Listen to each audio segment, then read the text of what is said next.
Hello viewers, आप सभी का पाथफाइंडर्स वन एकेडमी पे स्वागत है। इंडिया और अमेरिका के बीच में एक बड़ी डेवलपमेंट आ रही है कि अमेरिका ने फाइनली इंडिया के बीजेपी पार्टी को हिट बैक किया है। जब बीजेपी की पार्टी ने यह कहा है कि यूएस की स्टेट डिपार्टमेंट एक तरीके के एंटी मोदी प्रोपेगेंडा को चला रही थी। इन सभी चीज़ों को आज के इस पर्टिकुलर सेशन में हम लोग समझेंगे, बट आगे बढ़ने के पहले आपको ये जानना है कि इंडिया अमेरिका की दोस्ती कैसे इवॉल्व हुई है। अगर कोल्ड वॉर की बात करें तो दोनों की दोस्ती अच्छी नहीं थी, because America and India were on the opposite camps. India had good relation with Soviet union,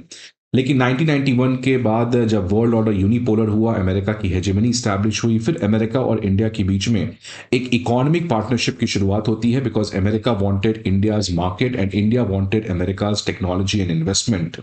तो उस समय इकोनॉमिक पार्टनरशिप पे ज्यादा फोकस था, लेकिन 2008 ग्लोबल फाइनेंशियल क्राइसिस के बाद जब चाइना एग्रेसिवली अपने इकोनॉमी को एक्सपैंड किया और अमेरिका और चाइना के बीच में जो पावर गैप है वो डिक्लाइन हुआ, और इंडिया का भी चाइना के साथ बॉर्डर डिस्प्यूट्स बढ़े, जिसकी वजह से इंडिया और अमेरिका के बीच में इकोनॉमिक पार्टनरशिप से आगे strategic partnership, security based partnership की शुरुआत हुई, जिसकी वजह से आज अगर बात करें अमेरिका इंडिया की दोस्ती ऑल टाइम हाई पे है, because of a strong economic partnership as well as a strong security partnership.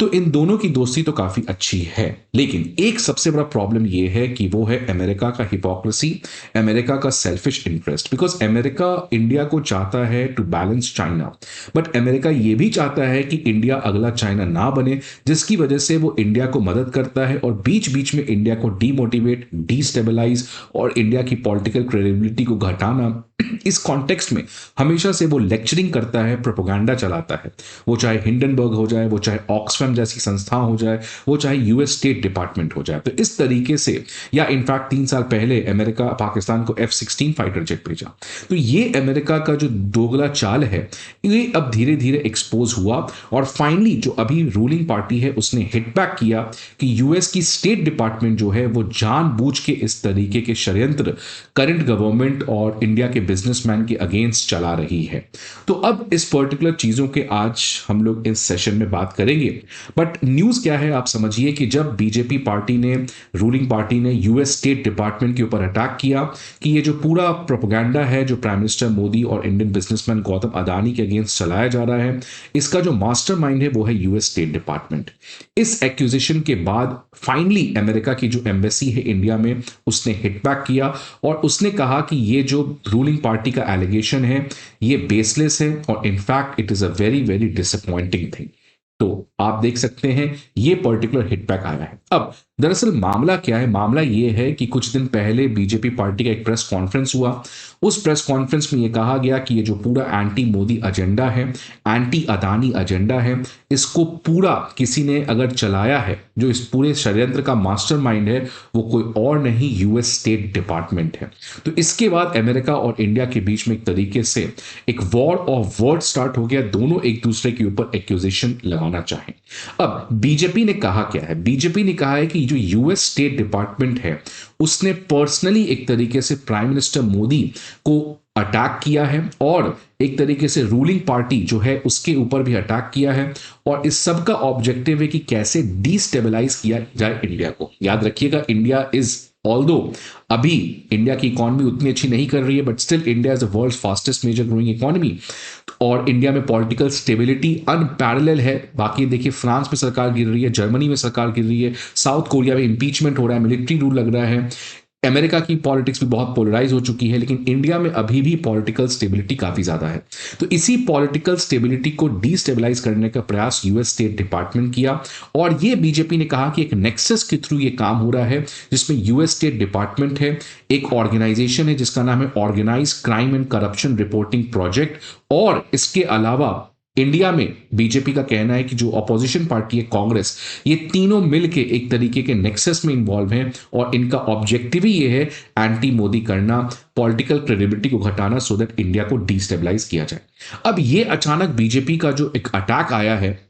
इस अटैक के कई कारण हैं। पहला तो ये कारण है कि बाइडेन की सरकार जा चुकी है, तो अब अटैक करेंगे, बाइडेन कुछ कर नहीं सकते हैं। दूसरा जो एक ट्रिगर पॉइंट बना वो था कि फ्रांस की एक investigating media group media part ने एक बहुत बड़ा खुलासा कर दिया कि ये जो OCCRP करके एक संगठन है, इसको मैक्सिमम फंडिंग लगभग 50% फंडिंग जो होता है वो यूएस स्टेट डिपार्टमेंट की तरफ से होता है, और इसके अलावा ये जो संगठन है इसको फंड किया जाता है deep state figures like George Soros and Rockefeller Foundation. अब ये डीप स्टेट जो है ये काफी नेगेटिव वर्ड है, तो अमेरिका का जब हम डीप स्टेट की बात करते हैं तो इसमें top federal politicians, top businessman और ऐसे बहुत ज़्यादा जो पुराने फैमिलीज हैं जो हमेशा से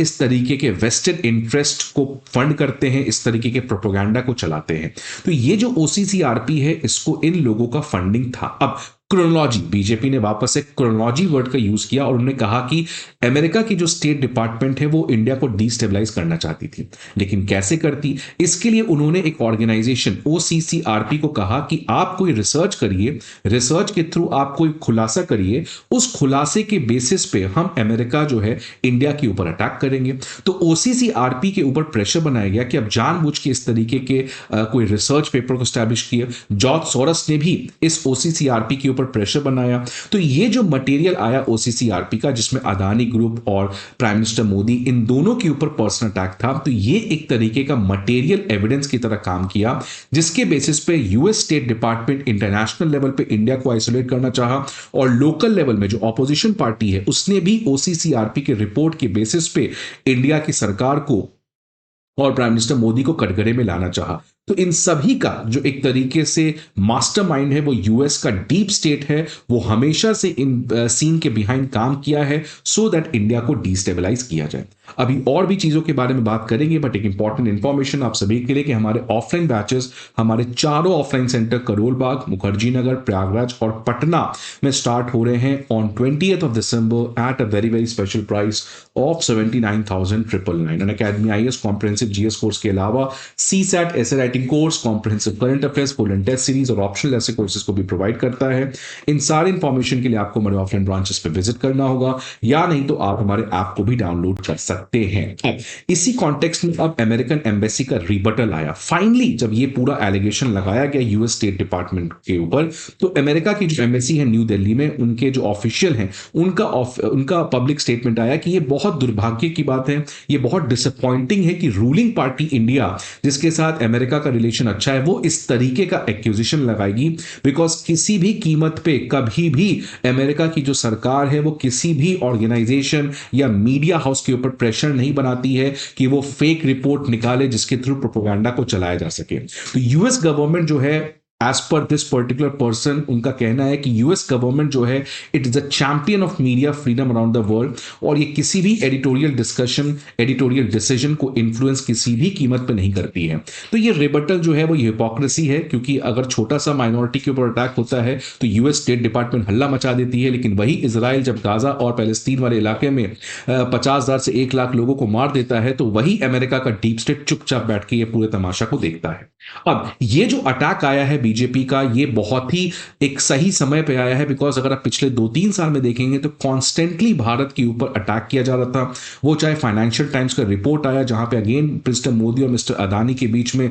इस नेक्सस के बारे में बात किया गया। OCCRP अगेन अदानी ग्रुप के प्रोजेक्ट्स, एक तरीके से उसको इन्होंने BRI से कंपेयर कर दिया, और साथ ही साथ पेगासस का जो कंट्रोवर्सी है जिसमें कहा गया था कि ऑपोजिशन को टारगेट किया गया है, ये भी खुलासा इन्हीं संगठन ने किया था। इसके बाद रिसेंट टाइम्स में गुरपंत सिंह पन्नून जो खालिस्तानी सेपरेटिस्ट है, इनको कैसे बाइडेन ने सपोर्ट किया, बांग्लादेश के मोहम्मद यूनुस को इन्होंने कैसे सपोर्ट किया, माइनॉरिटीज के साथ डिस्क्रिमिनेशन हो रहा था, तब ये अमेरिका का डीप स्टेट चुपचाप बैठा रहा। अरविंद केजरीवाल अरेस्ट हुआ, उसके बाद फिर आपने एक तरीके से समन लगा दिया कि भारत की डेमोक्रेसी खतरे में है, और उसके बाद छोटा मोटा माइनॉरिटी के ऊपर अटैक हुआ तो अपने US department of religious freedom ने कहा कि इंडिया की रिलीजियस टॉलरेंस खत्म हो चुकी है। तो आप देखिए बैक टू बैक इस तरीके का मॉरल लेक्चरिंग, इंडिया अब पेशेंस खो दिया, समय सही था, बाइडेन जा चुके थे। Now finally the current government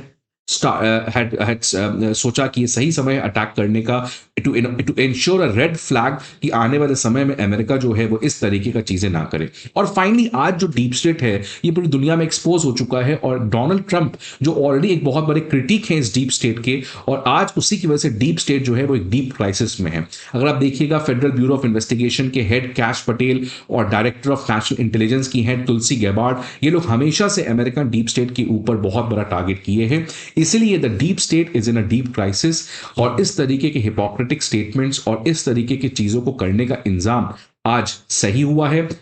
आपके क्या व्यूज हैं इस पर्टिकुलर डेवलपमेंट के ऊपर, आप जरूर अपने व्यूज को कमेंट बॉक्स में बताएं। आई होप आपको ये वीडियो अच्छा लगे। See you again in the next video, till then good bye.